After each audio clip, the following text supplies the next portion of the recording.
Sugar ఉన్న వాళ్ళకి మంచి బలమైన ఫుడ్ తినాలి అనుకునే వాళ్ళకి ఈ కాబూలీ చనా అయితే మంచి ఆప్షన్. ఇందులో ఫైబరు, ప్రోటీను, ఐరన్ ఫుల్ ఉంటాయి కనుక హై షుగర్ లెవెల్స్ కూడా మంచిగా కంట్రోల్ అవుతాయంట. ఆ కాబూలీ చనాతోటి ఈరోజు టేస్టీ అయినా కట్లెట్లు వేస్తున్నా. టేస్ట్ సూపర్ అండి. ఎట్లా వేసుకోవాలంటే శనగలను అయితే రాత్రి నానబెట్టుకోవాలి.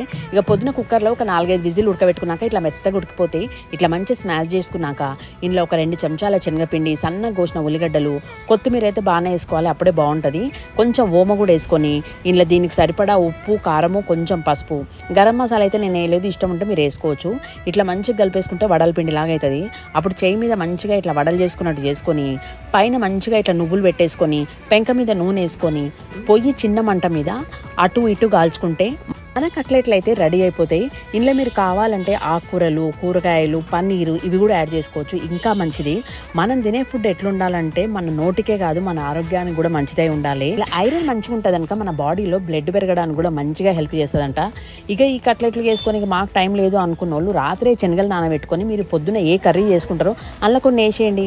పప్పులో కూడా వేసుకోవచ్చు. ఇక నేనైతే పొద్దున బ్రేక్ఫాస్ట్ చేసిన కనుక ఒకటేసారి ఇట్లా పెంక మీద పెట్టేసిన, ఒకటేసారి ఫ్రై అయిపోయినాయి అనమాట. ఈ కాంబినేషన్ అంటే టమాటో కెచప్ కానీ పెరుగుతో కూడా తినొచ్చు. షుగర్ ఉన్న వాళ్ళు మాకేం ఆప్షన్ లేవో అనుకుంటారు. ఇది ట్రై చేయండి, నిజంగా మీకైతే చాలా మంచిది. వీడియో